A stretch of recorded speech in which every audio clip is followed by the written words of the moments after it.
Okay. Okay. So hello, everybody. Happy Friday. Welcome to the final installment of the Pennsylvania Nutrition Education Network's webinar series.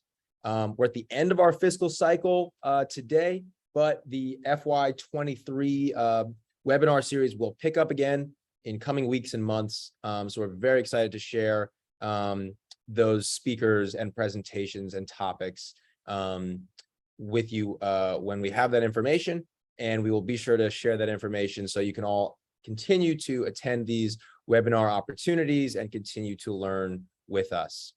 So thank you so much for being here. My name is Eli Steiker Ginsburg. I'm the communication manager for PANEN. I primarily oversee our social marketing campaign, Be Healthy PA, which I'm here to today share some of the things about this campaign with you. I want to go a little bit into what is this campaign, how we administer it, how you can be a part of it, and then a few SNAP Ed reporting and compliance things, just so that we're making sure that we're all in compliance. So today's webinar, Planting Seeds of Success, Lessons Learned in Social Marketing in SNAP Ed. Some of you may be familiar with this social marketing campaign. It's been around for about 2 years, 1 year under my direction. So I can speak to the parts that I've been involved in and a little bit more broadly.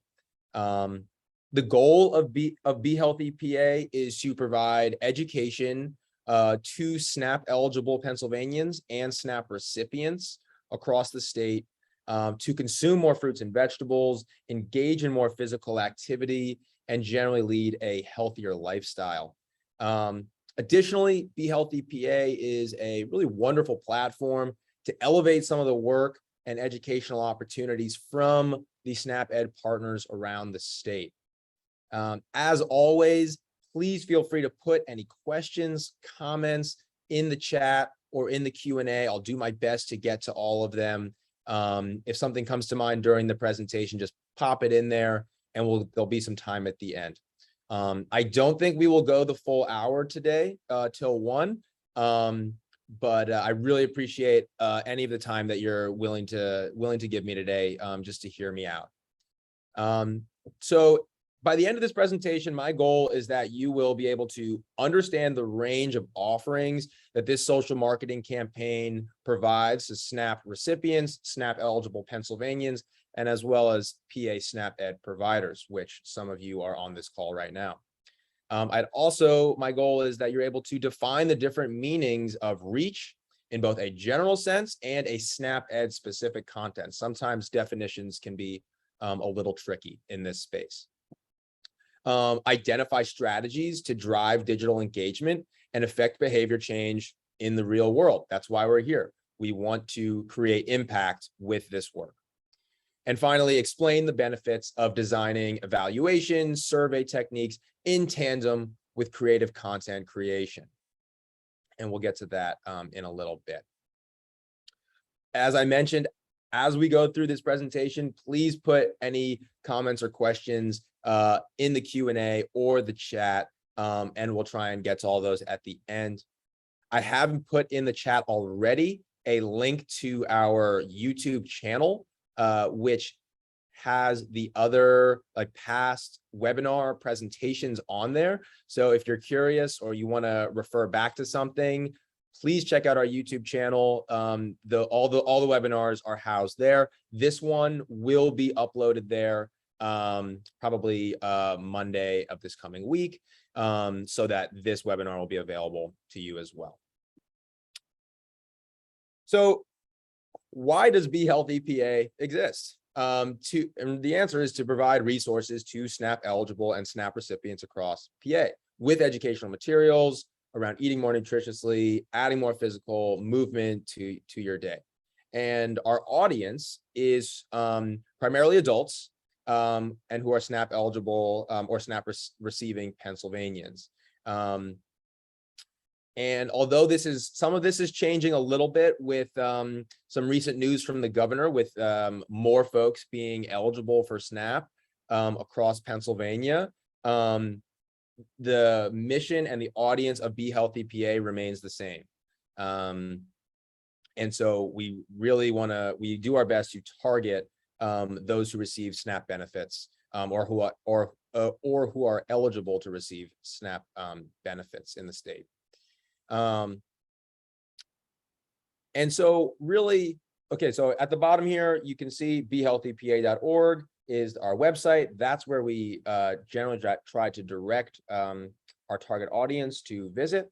And then on the right, you can see our handle. That's the way you can find us on Instagram. I encourage you all to follow us there. So what do we offer on Be Healthy PA? It's a number of things, all of which are really good resources. So there's a few concrete resources and pieces of content around nutrition and exercise. And this kind of provides a public-facing umbrella for PA SNAP Ed partners as well. The main offerings of Be Healthy PA are a collection of approved resources, which you can see in the top right corner of the slide. There's a really nice way to just kind of filter and search the different recipes that are housed within there. And these are all USDA approved and meet those kind of rigorous standards of nutrition handed down to us from the USDA. We also offer things like, there's a map of the partners across the state. And this is just our way of kind of elevating the work of our partners, and pretty much, all the websites of those partners are linked through our site, so that users can find, maybe more local or geography specific resources available to them. It could be cooking classes, it could be pantries, farmers markets, you name it. And this is really us demonstrating our goals of elevating our partners' work, and acting as that kind of overarching brand or campaign for PA SNAP Ed. We also have some really nice, just kind of like cooking tips in there, easy swaps, some nice, we call this like our handy devices, so that we have a nice graphic in there that you are able to download and print out and distribute. And that's just kind of a handy way to kind of eyeball, if you will, different measurements in the kitchen. And so we really try and include just some different resources that will be useful, and that anyone can use. So you're not reliant on a specific piece of equipment or something like that, to be able to cook nutritious foods in your own home. We also have just some different resources related to places to be active, for instance. We really try and provide physical activity opportunities that are free and in your area. So no gym memberships, really just places that are freely accessible, and zero or low cost, like parks, state parks, trails, things of that nature, where people can be outside, be physically active. And these are resources that exist all across the state. If you know of any places to be active, or resources that we should be directing users to, please let me know. I'm also going to put my email in the chat, so that if something occurs to you after or during the presentation, please email me with any suggestions. We really want to hear from you, our partners, and you as educators are really, our lifeblood in terms of providing resources that are meaningful, useful, and will provide the most impact. And I just want to add that we are in the process of, we're really trying to like update the website, make it something that is really a product that we are proud of.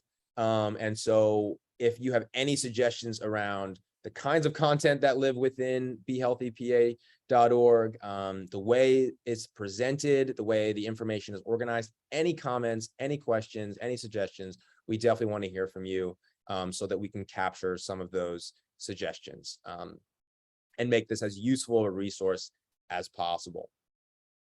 And so a big component of Be Healthy PA is how we tell people about it, how we reach our target audience.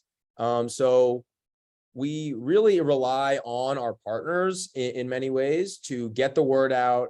And as long as it's in line with your statement of work and we have a letter of agreement in place, we are able to work together to promote Be Healthy PA in the spaces where you provide education already. Other than you working with partners, we run ads on Facebook primarily. And this is just a really great way for us where we're able to provide at a low cost lots of exposure to our brand and build awareness of Be Healthy PA as a resource.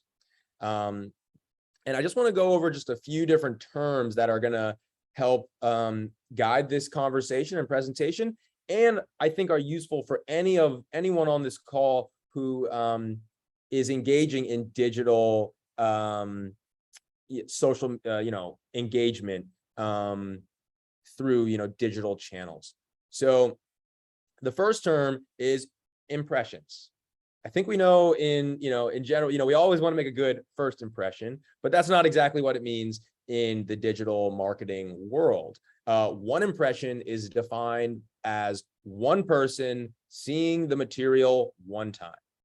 This could be someone driving by a billboard. That would count as one impression. It could be one ad appearing on someone's newsfeed on Facebook or on Instagram. It could be seeing a flyer in a pantry. That's considered one impression.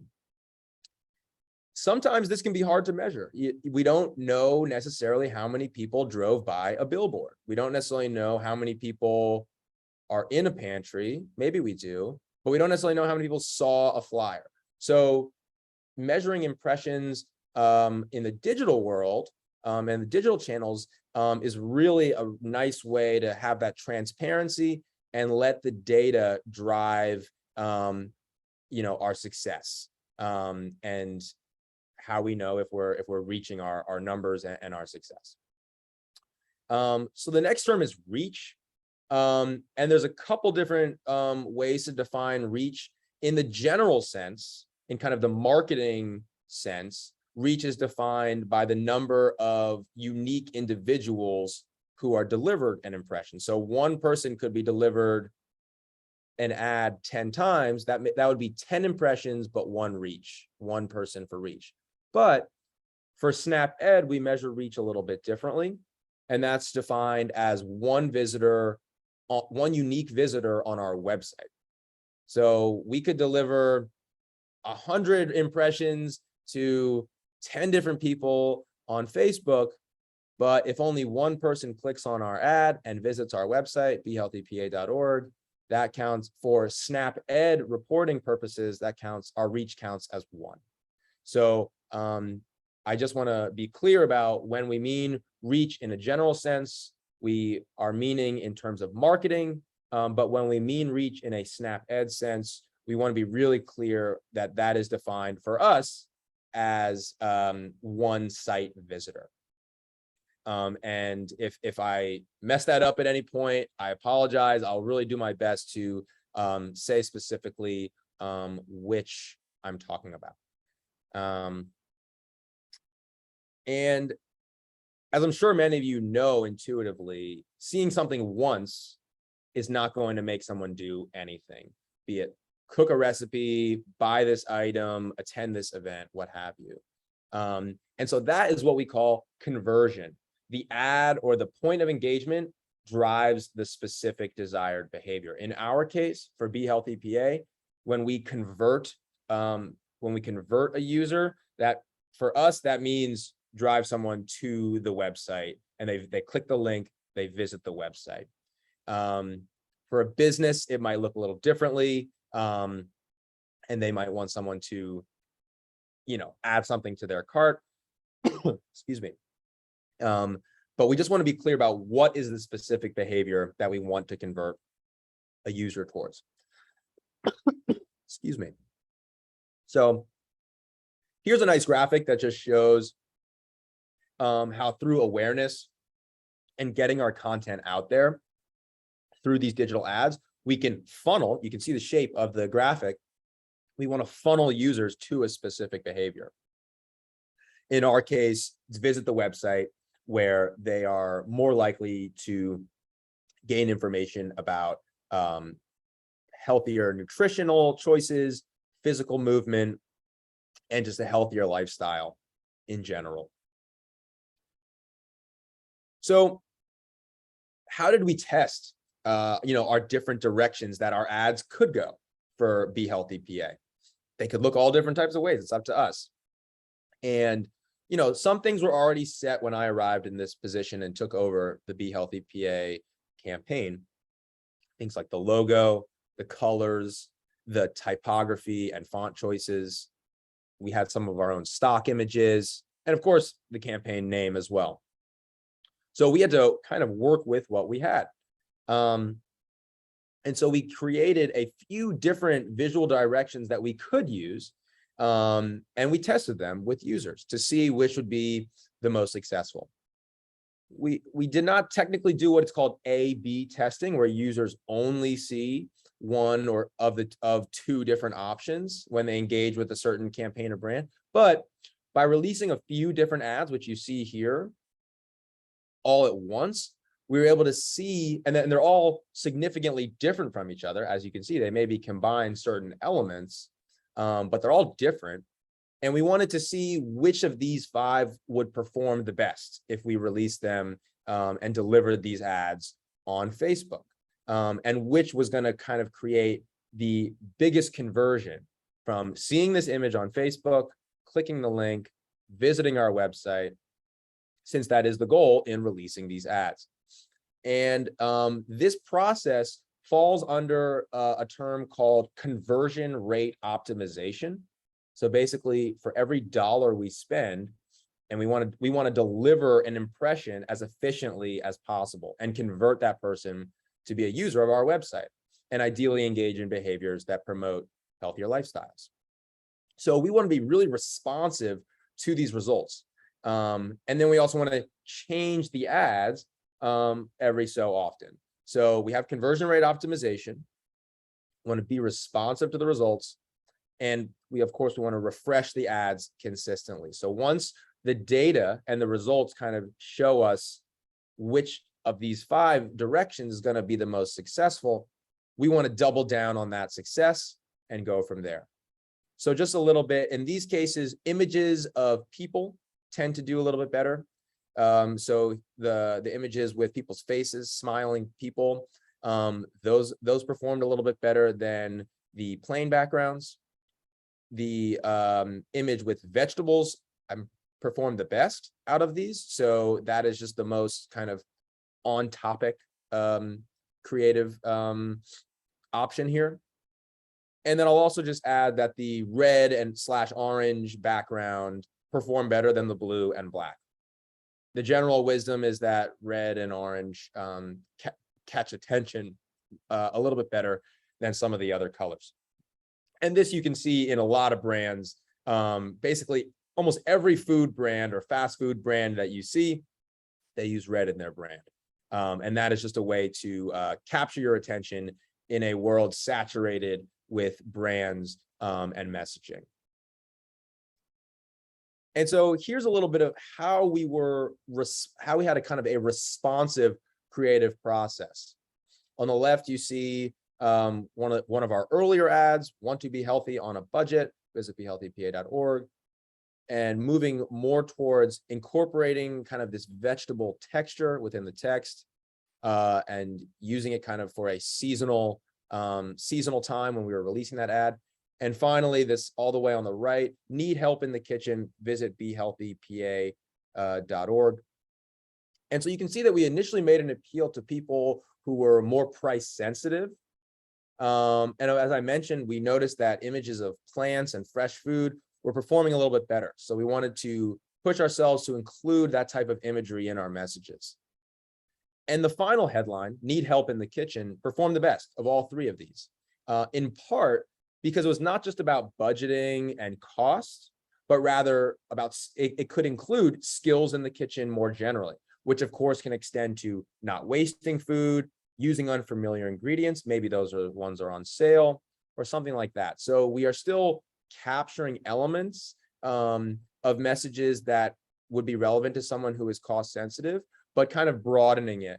And so we really want to push ourselves to have inclusive messaging and messaging that is going to be something that people want to. And so really getting at what people's needs and wants is going to really help drive successful messaging.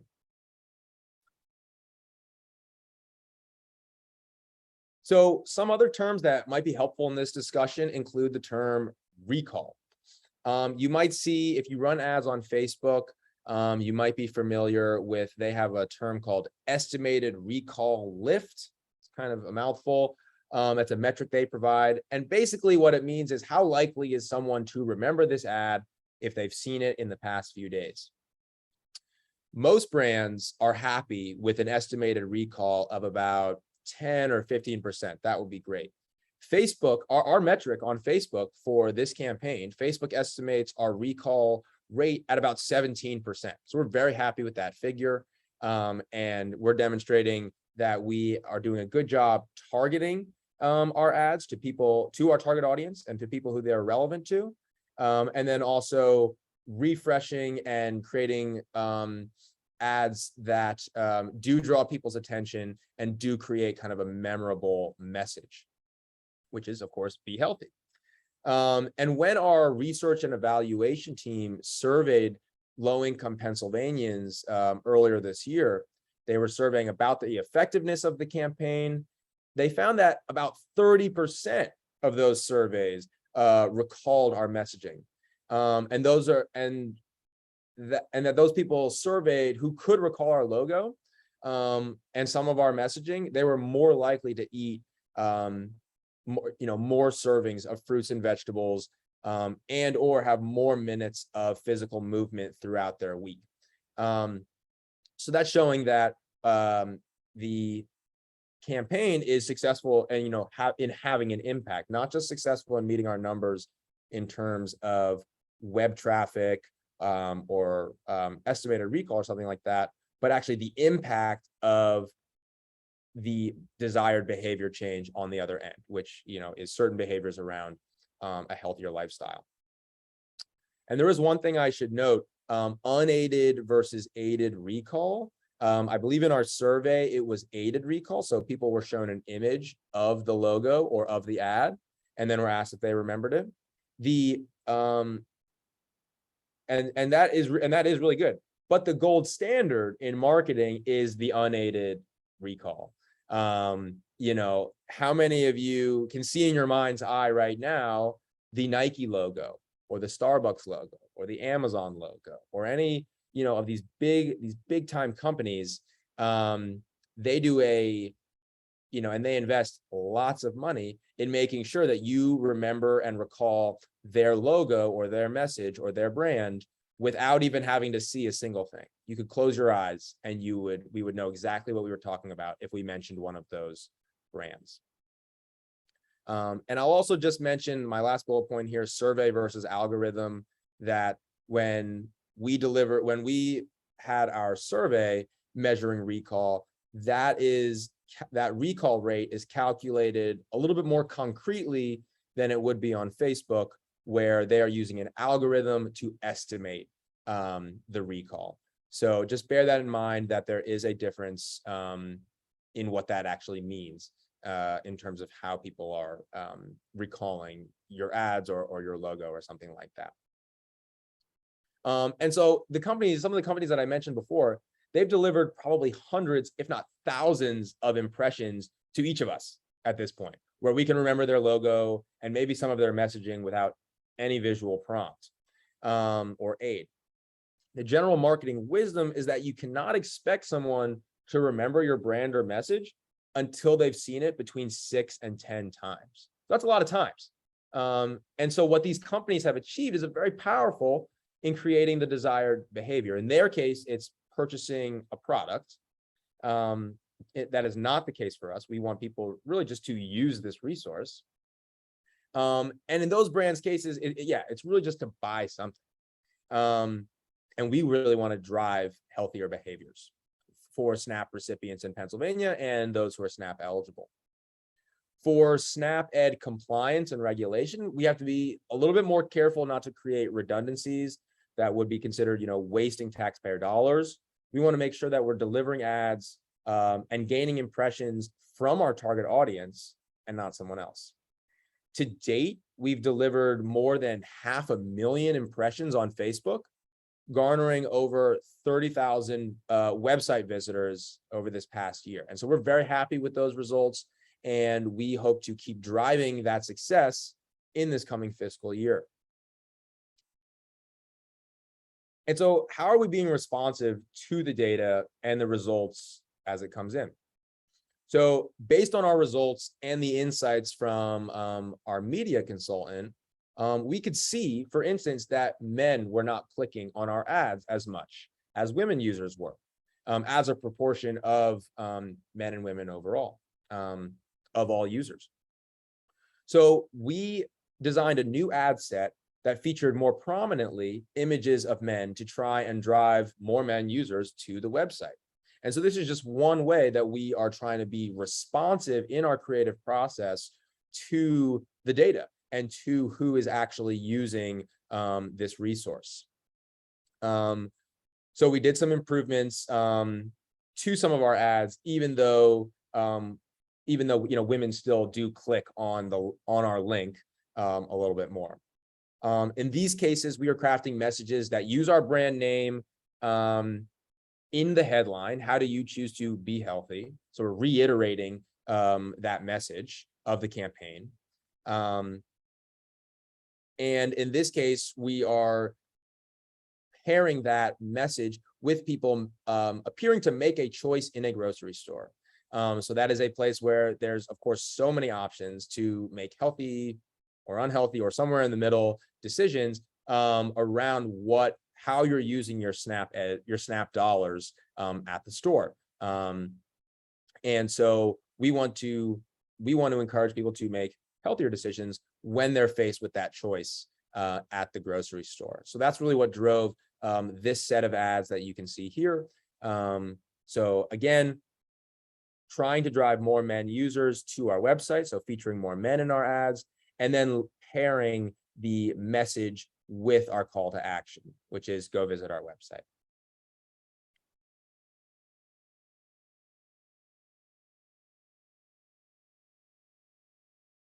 And so I just want to say a few more words just about SNAP Ed compliance, just because this is something that allows our work to continue and is really important to making sure that we are delivering the best product that we can.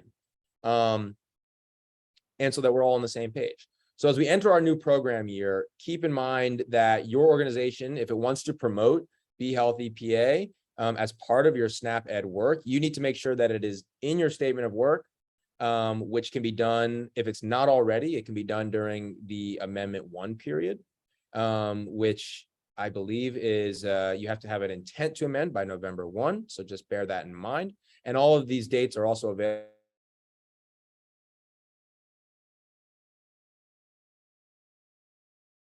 between PANEN and your organization. So please reach out to me or my colleague, Camille Clark, to sign one of those documents once you plan to put it in your statement of work. So we just want to make sure that the paperwork side is all squared away so that we can go forth boldly and proudly and share this resource. And if you've not already done so, again, you would have to include it in your amendment to be able to promote this work. And in terms of reporting, you would need to report your work with Be Healthy PA as code F, social marketing, as you would any other indirect channel. I know we do have at least one or two managing entity employees on the call with us. So if I am misrepresenting either of these points, please let me know, and I'm happy to clarify the correct guidance. And I have to just include it, contact the ME when in doubt.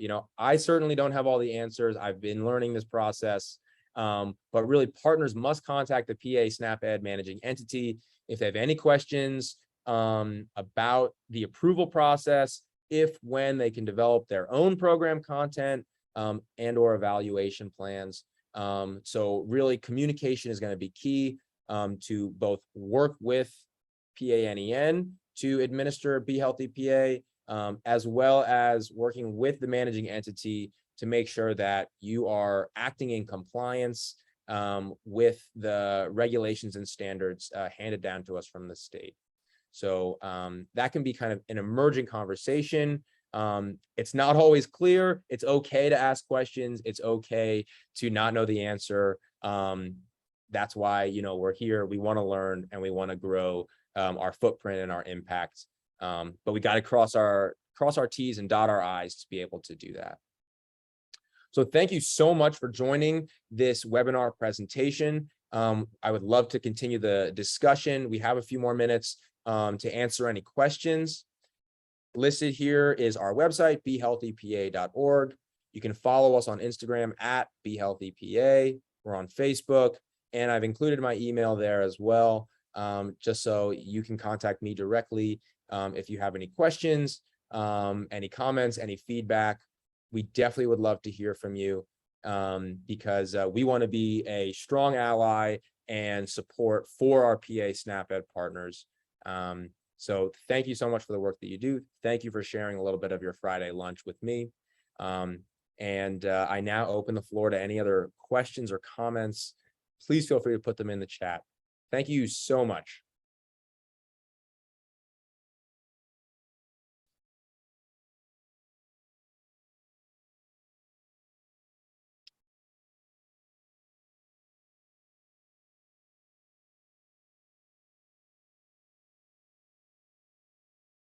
If you don't have any questions right now, that is totally fine. Please feel free to email me. I am at my computer all the time, so I am happy to answer any questions offline if you are still digesting some of this information. Again, this presentation will be available on YouTube, on our YouTube channel, which is in the chat currently, the link to the channel. So I encourage you to check that out. There are some really great past presentations from other speakers who do a variety of work. So please feel free to check that out or share that with any of your colleagues, other organizational partners, what have you.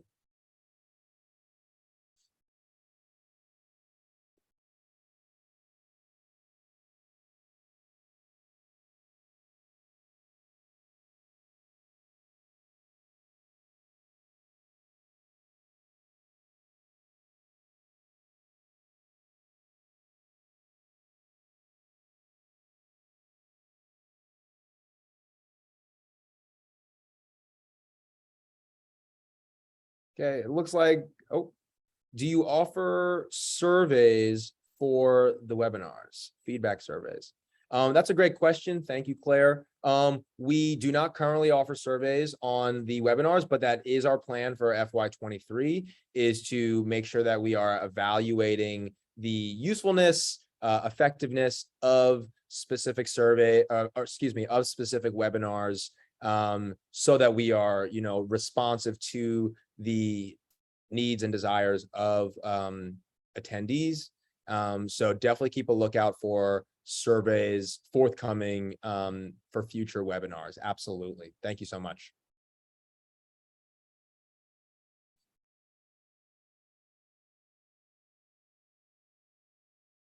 If you have any other feedback on this presentation or a past presentation, please feel free to email me. We can definitely share any insights with presenters and incorporate that feedback. We have another question here. Have you attempted any social marketing campaigns targeting specific health behaviors other than visiting the website?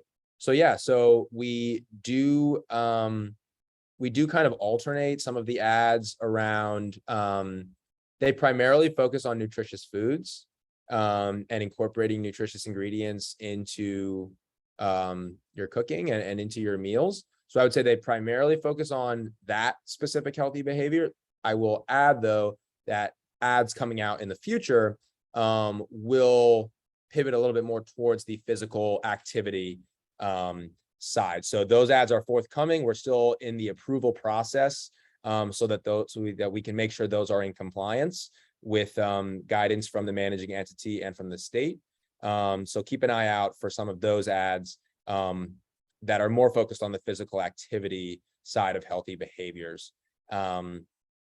And one thing that we really try and do is the ad itself doesn't necessarily specifically nail down on one healthy behavior. We typically, since we're tasked with driving people to the website, we usually do the specific healthy behaviors at the website, at the point of being on the website. So the ad itself doesn't necessarily say, do 10 push-ups or something like that, or stretch every day. We could do that. But generally, we want to have the call to action, the specific healthy behavior housed within the site, because that is the resource itself where those activities can be found, rather than just within the ad. But for a partner who may have an ad or is marketing their organization or their activities, it might be to your benefit to promote, attend this event, or engage in this specific behavior. Maybe it's grow your own food or something, just as an example. And so for a partner who is interfacing with clients a little bit more directly than PANEN is, it might make sense to target the campaign around that specific behavior. But since we are tasked with kind of messaging across the state and a little bit more broadly, in terms of like a range of healthy behaviors, thus far we are not so focused on the specific behavior in the ad. We more leave that specific behavior to the website. But that's a great question. Thank you, Teresa.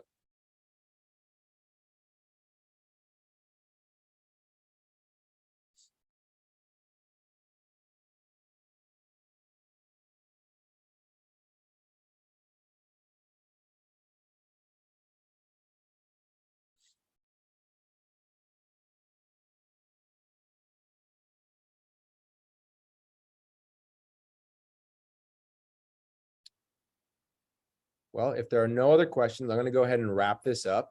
Happy Friday, everybody. Thank you so much for joining me for this webinar presentation. I hope you all have a wonderful weekend, and I look forward to the coming fiscal year, where we can all kind of continue to expand our impact, build upon our successes, and just be better partners to each other, and support each other's work as in any way that we can. So again, feel free to contact me if you have any questions, and thank you so much for being here. Have a great rest of your day.